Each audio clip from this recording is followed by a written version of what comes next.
নমস্কার বন্ধুরা, আমি সুদর্শন ঘোষ আবার চলে এসেছি আমাদের একটা নতুন ভিডিও নিয়ে। তো আজকে যে বিষয়টা নিয়ে আলোচনা করব সেটা হচ্ছে শিশুদের পড়াতে বসায় বা কিভাবে মনোযোগী করাবেন বা শিশুদের মনঃসংযোগ কিভাবে বাড়াবেন পড়তে বসাতে, সেইগুলো নিয়েই কিছু আলোচনা করব এবং কয়েকটা টিপস দেব আপনাদের, যেগুলো আপনারা মেনে চললে তাহলে আপনার শিশু বা আপনার বাচ্চা পড়তে আগ্রহী হবে এবং পড়াশোনায় তার মন বসবে। তো চলুন জেনে নিই সেই সব টিপসগুলো কী এবং কিভাবে আপনার শিশুকে মনোযোগী করে তুলতে পারবেন পড়াশোনার ক্ষেত্রে।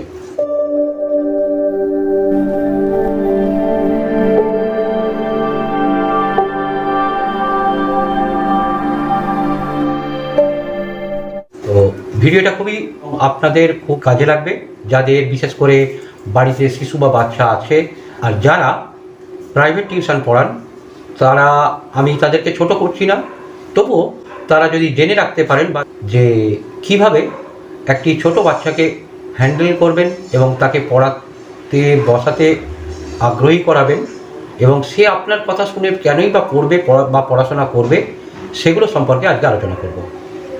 তো বন্ধুরা, ভিডিওতে একটি লাইক করে দেবেন, কমেন্ট করবেন আপনাদের ভিডিও সম্পূর্ণ দেখার পরে, তারপর আপনাদের মতামত অতি অবশ্যই জানাবেন। আর যদি মনে হয় ভিডিওটা ভালো লেগেছে তাহলে অতি অবশ্যই আপনাদের চেনা পরিচিতদের মাধ্যমে ভিডিওটা শেয়ার করবেন। আর যারা আমাদের চ্যানেলটা এখনও সাবস্ক্রাইব করেনি তারা আমাদের চ্যানেলটা সাবস্ক্রাইব করে আমাদের পাশে থাকবেন। তো চলুন জেনে নিই আজকের এই ভিডিওতে আমরা কিভাবে আমাদের বাড়ির শিশুকে পড়তে বসাতে বা পড়াতে আগ্রহী করে তুলতে পারব। প্রথমেই বলে রাখি, শিশুর মস্তিষ্ক আর যিনি পড়াচ্ছেন অর্থাৎ আপনিও ধরে নিন আপনার মস্তিষ্ক, দুটোর মধ্যে কিন্তু অনেক অনেক তফাৎ। তাই এটা ভাববেন না যে একবার পড়েই যে আপনি যেটা মনে রাখতে পারবেন, শিশুরা কিন্তু সেটা সহজে পারবে না। শিশুর কাছে সেটা সম্পূর্ণ নতুন এবং অজানা একটি বিষয়। তাই শিশুকে কোনো রকমভাবে চাপ দেবেন না, প্রয়োজনে তাকে বারবার বলতে হবে এবং শিশুকে আগ্রহী করে তুলতে হবে সেটা অধ্যয়ন করার জন্য। তো কিভাবে আমরা শিশুকে বারবার সেটাকে পড়তে বলাই বা একটি জিনিসকে সুন্দরভাবে মুখস্থ করার জন্য কিভাবে আগ্রহী করে তুলতে পারবো বা কিভাবে তাকে লেখার জন্য আগ্রহী করে তুলতে পারবো, আপনাকে প্রথমেই বলে রাখি যে প্রথমেই আপনাকে যাকে পড়াচ্ছেন তার সঙ্গে বন্ধুত্বপূর্ণ আচরণ করতে হবে। এই নয় যে আমি পড়াচ্ছি মানে আমি স্যার বা দিদিমণি এরকম কোনো আচরণ করলে হবে না এবং গাম্ভীর্য নিয়ে থাকলে হবে না। তাকে সম্পূর্ণরূপে আপনাকে সেই শিশুটির একটি বন্ধু বা বান্ধবীর মতো আচরণ করতে হবে। প্রথমে শিশুটিকে বুঝতে হবে যে তার মস্তিষ্কের বিকাশ কতটুকু হয়েছে, সে কি পছন্দ করে, তার পড়তে ভালো লাগে কি না এবং তার পছন্দের রং, পছন্দের খেলা, পছন্দের খাবার, এইসব সম্পর্কে আলোচনা করলে অতি সহজেই সেই শিশু আপনার সঙ্গে মিশতে পারবে। আর যখনই আপনার সঙ্গে মিশতে পারবে, আপনাকে যখনই বিশ্বাস করতে শিখবে, আপনাকে যখনই বন্ধুর মতো ভাবতে শিখবে, তখনই আপনার কাছে কিন্তু সে পড়তেও আগ্রহী হবে। তাই সবথেকে আগে দরকার, আমি একজন ভালো স্যার বা ভালো দিদিমণি হওয়ার আগে সেই শিশুর কাছে একটি ভালো বন্ধু হিসাবে হয়ে উঠতে হবে। আরেকটি জিনিস বলে রাখি, আমরা হয়তো শিশুটিকে পড়াচ্ছি, পড়াতে পড়াতে তাকে কিছু পড়তে দিয়েছি বা তাকে কিছু লিখতে দিয়েছি, আমার ভালো লাগছে না, কোনো বন্ধুর হয়তো মোবাইলে হোয়াটসঅ্যাপ এসছে বা কোনো ভিডিও দেখার ইচ্ছে হলো, তো আমরা সঙ্গে সঙ্গে সেটাকে দেখতে থাকি। এই তুমি পড়ো, এই তুমি এটা করো বলে আপনি সেটাকে দেখছেন। আপনি এটা খেয়াল রাখবেন যে আপনি যখন মোবাইল ঘাঁটছেন, শিশুটিও কিন্তু আপনার মোবাইলের দিকেই তার মাথা চলে যাবে। তার কিন্তু চিন্তাভাবনা সম্পূর্ণরূপে বইয়ের পড়া থেকে আপনার মোবাইলের দিকে ফোকাসটা চলে যাবে। সেও চাইবে যে আপনি যেটা দেখছেন সেটাকে সেও যেন দেখতে পায়। এবং তার ইন্টারেস্ট কিন্তু বেড়ে যাবে যখনই আপনি সেই মোবাইলটি চালাতে শুরু করবেন। অতএব সে পড়া থেকে সম্পূর্ণরূপে বিচ্যুত হয়ে যাবে। তাই তাকে মনঃসংযোগ রাখার জন্য, সেই শিশুটিকে অধ্যয়নে মনঃসংযোগ করানোর জন্য আপনি যতক্ষণ তার কাছে পড়াবেন বা পড়তে বসাবেন ততক্ষণ পর্যন্ত আপনি কিন্তু কোনো রকম মোবাইল ডিভাইস বা কোনো রকম অন্য হাতের কাজ কিচ্ছু করবেন না। আপনি যা কিছু করবেন সম্পূর্ণরূপে আপনার শিশুর মন কিন্তু ডাইভার্ট হয়ে আপনার কাজের দিকে চলে যাবে।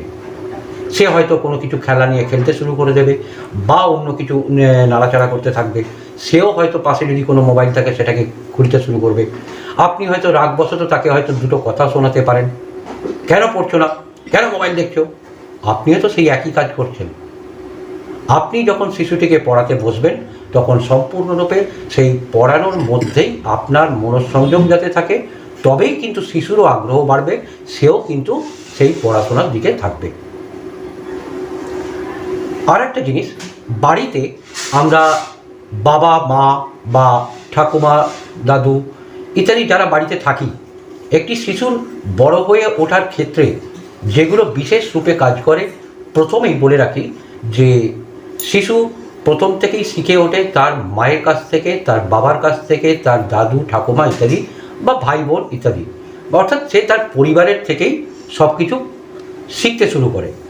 তাই এমন কিছু আচরণ সেই শিশুর সামনে করবেন না যেটা সে মাথায় ঢুকিয়ে নেয় যে এটাই স্বাভাবিক জীবনযাপন, অতএব আমাকে যেগুলো বলা হচ্ছে সেগুলো স্বাভাবিক জীবনযাপন নয়। আপনার যখনই ফ্রি টাইম পাচ্ছেন তখনই হয়তো আপনি মোবাইল নিয়ে বসছেন বা টিভি নিয়ে বসছেন, না, এটা করবেন না। আপনি তখনই টিভি দেখবেন বা মোবাইল ঘাঁটবেন যখন শিশুটি হয় ঘুমের অবস্থায় থাকবে, অথবা শিশুটি যখন স্কুলে বা কোথাও যাবে, এই সব ক্ষেত্রে যাবে, তখন আপনি সেগুলো করুন। শিশুটি যখন থাকবে আপনি আপনার কাজের ফাঁকে কখনোই মোবাইল দেখবেন না। তখন তারও আগ্রহ বাড়বে যে আমি তো স্কুল থেকে এসেছি, মাও মোবাইল দেখছে, তাহলে আমিও মোবাইল দেখি, অথবা আমি টিভি দেখি। না, এটা করবেন না। আপনি কোনো বই পড়ুন, কোনো নিউজ পেপার পড়ুন। তাতে কী হবে, শিশুটিও চিন্তা করবে যে মা তো কই মোবাইল দেখছে না, বাবা তো কই মোবাইল দেখছে না, ঠাকুমা দাদু এরাও তো সবাই টিভিও দেখছে না, তাহলে এটা স্বাভাবিক, আমিও সেটা করব না। আপনার দেখা দেখি আপনার শিশুরও সেই একই অভ্যাস হয়ে উঠবে। সেও যখন ফ্রি টাইম পাবে সে তার হয় কোনো কমিক্সের ম্যাগাজিন হোক বা কোনো নিউজ পেপার হোক, এগুলো পড়তে শুরু করবে। এতে কী হবে, তার মানসিক বিকাশ অনেকভাবে উন্নত হবে। আরেকটি জিনিস, আপনি হয়তো শিশুটিকে কোনো একটি বিষয় বা পড়ানোর ব্যাপারে হয়তো তাকে হয়তো একবার বলেছেন, দুবার বলেছেন, তিনবার বলেছেন, সে কিন্তু সেটা করতে পারছে না। তাকে কিন্তু কখনোই আপনি বলবেন না যে তোমাকে এতবার করে বলে দিচ্ছি, এতবার বুঝিয়ে দিচ্ছি, তাও তুমি পারছো না, তোমার দ্বারা কিচ্ছু হবে না। এটা যখনই বলবেন তার কিন্তু মানসিক অবস্থার খুবই ক্ষতি হবে। সে অবসাদে ভুগবে, তার শিশু মনেই সে ডিপ্রেশনে চলে যাবে। সে ভাববে যে সত্যিই তো আমার দ্বারা তার মানে কিছুই হবে না। তার মনের মধ্যে যদি এটা ঢুকে যায় তাহলে কিন্তু তাকে সেখান থেকে তুলে নিয়ে আসা অনেক মুশকিল হয়ে যাবে।